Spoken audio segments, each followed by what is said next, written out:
Praise the Lord. Today let's do our meditation from Romans 12th chapter 18th verse. దేవుని నామమునకు మహిమ కలుగును గాక.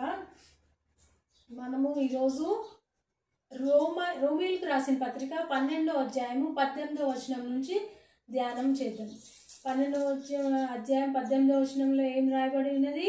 శక్యమైతే అందరితో సమాధానము కలుగుటకు సమస్త మనుషులతో సమాధానంగా ఉండుడి.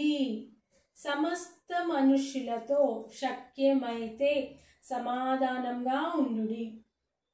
The same it's written in English, Romans 12th chapter 18th verse, if it is possible, as much as depends on you, live peacefully with all human beings. సమస్త మనుషులతో అందరు మనుషులతో శక్యమైతే ఇఫ్ ఇట్స్ పాసిబుల్ సమాధానం కలిగి ఉండవలను. అయితే మనుషులు కాకుండా కొంతమంది మృగం యానిమల్ టైప్ డిజాస్టర్స్ వల్ల వాళ్ళు కూడా ఉంటారనమాట. అలాంటి మనుషులతో వాళ్ళు కూడా మనుషులే కాబట్టి అలాంటి వాళ్ళతో కూడా మనం శక్యమైనంత వరకు సమాధానము కలిగి ఉండవలను. ఓకే, దట్ ఈస్ అది రోమేయులకు రాసిన పత్రికల్లో పౌలు, పరిశుద్ధుడైన పౌలు రాసి ఉన్నాడు అన్నమాట పత్రికల్లో అప్పట్లో. అయితే ఈ సమాధానము ఎవరు క్రియేట్ చేయగలరు, ఎవరు సమాధానపరచగలవారు ఎవరు? అది ధన్యతల్లో రాయబడి ఉన్నది కదా, మత్తయి 5:9, సమాధానపరచువారు ధన్యులు, వాళ్ళు దేవుని కుమారులు అనబడుదురు. అంటే ఎవరు సమాధానపరిచే వాళ్ళు? కొన్ని ఇళ్లల్లో అయితే పెద్ద గొడవలు జరుగుతూ ఉంటాయి. అమ్మ మాట కూతురు వినదు, కూతురు మాట అన్నయ్య వినడు, ఇట్లా అన్నయ్య మాట చెల్లి వినదు, ఇట్లా చాలా గొడవలు, డిస్ప్యూట్స్. అలాంటప్పుడు సమాధానపరచువారు ఎవరు? దేవుని కుమారులు.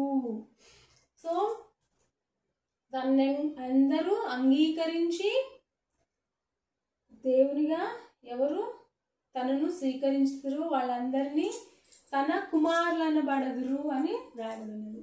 తనందరూ అంగీకరించిన వెంటనే వాళ్ళు దేవుని కుమారులు, వాళ్ళే సమాధానపరచువారు. ఓకే, సో ఎట్లా సమాధానం ఎలా దొరుకుద్ది అంటే దేవుని కుమారుల ద్వారా సమాధానం మనకి దొరుకుతూ ఉంటుంది అన్నమాట. అది ఇంకా ఎక్కడైనా లూకా 2:14, ఆయనకిష్టులైన మనుష్యులకు భూమి మీద సమాధానం కలుగునుగా, కానీ దేవదూతలు దేవుని స్తోత్రం చేయుచుండెను. ఎవరికి సమాధానం కలుగునుగాక? ఆయనకి ఇష్టమైన వాళ్ళు. ఆయనకి అంటే యేసు ప్రభు వారికి ఎవరెవరు ఇష్టమైన వాళ్ళు వాళ్ళకి సమాధానము భూమి మీద కలుగునుగాక అని దేవదూతలు స్తోత్రం చేయుచు ఉండిరి. అయితే కొంతమంది అనుకుంటారు నాకు సమాధానం కావాలి అని, నాకు దేవుడు ఇస్తాడు అని అనుకుంటూ ఉంటారు. కానీ ఎవరికి సమాధానము? భూమి మీద తనకిష్టులైన వారికి సమాధానం కలుగును అని దేవదూతలు స్తోత్రం చేస్తున్నారన్నమాట. లూకా 2వ అధ్యాయంలో రాయబడి ఉన్నది. అలాగే లూకా 24:36లో యేసుక్రీస్తు వారందరూ అనగా 11 మంది శిష్యులకి కనిపించి మీకు సమాధానము కలుగునుగాక అని అంటారనమాట. మీకు సమాధానం కలుగునుగాక అంటే వాళ్ళు వెంటనే సంతోషము సమాధానం పొందకపోగా వాళ్ళు భయభ్రాంతులై ఆశ్చర్యంతో వాళ్ళు ఉన్నారన్నమాట. అంటే కొందరికి దేవుడు సమాధానం కలుగజేయడానికి ప్రయత్నిస్తూ ఉంటారు, కానీ వాళ్ళ యొక్క సఫరింగ్స్, వాళ్ళ యొక్క అల్ప విశ్వాసము వాళ్ళకి సమాధానం పొందకుండా ఆపుతూ ఉంటుంది అన్నమాట. అలాంటి సమయంలో మనము వాళ్ళ గురించి ప్రార్థన చేయాలన్నమాట. దేవా, సమాధానం లేని ప్రజలకు సమాధానం ఇవ్వండి యేసయ్య. ఇప్పుడు ఈ సైక్లోన్ వల్ల హైదరాబాద్ మొత్తం వర్షాలు, అసలు అట్లా ఫ్లడ్స్, ఇట్లా రోడ్ అంతా వాటర్తో ఫిల్ అయిపోయి వెహికల్స్ దాంట్లో ఫ్లోట్ అవుతున్నట్టు కనిపిస్తూ ఉంది రోడ్ల మీద. ఇట్లా కిటికీలో చూస్తే అట్లాంటి దృశ్యాలు. ఇట్లాంటి అసమాధాన స్థితిలో మనం ఏం చేయాలి?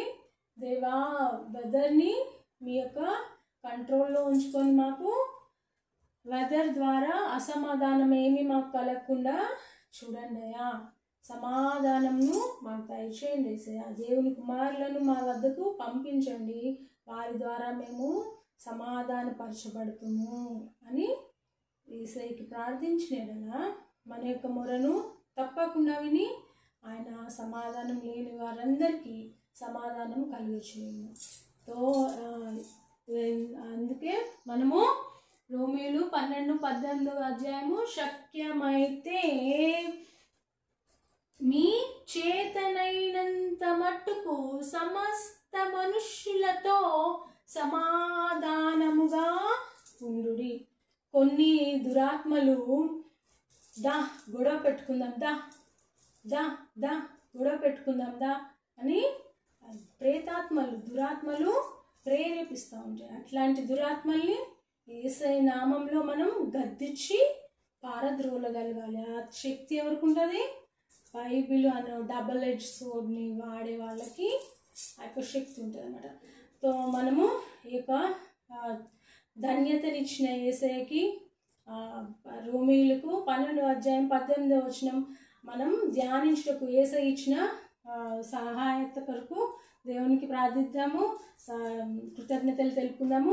అలాగే వాట్సాప్, ఇన్స్టాగ్రామ్, ఫేస్బుక్ లాంటి యాప్స్ ద్వారా దేవుని యొక్క వాక్యంను, దేవుని యొక్క వెలుగును అందరికీ ప్రకాశింపచేయుటకు దేవుడు మనకి ఇస్తున్న ఛాన్స్ కొరకు దేవునికి ధన్యవాదాలు తెలుపుకుంటూ ఈ చిన్న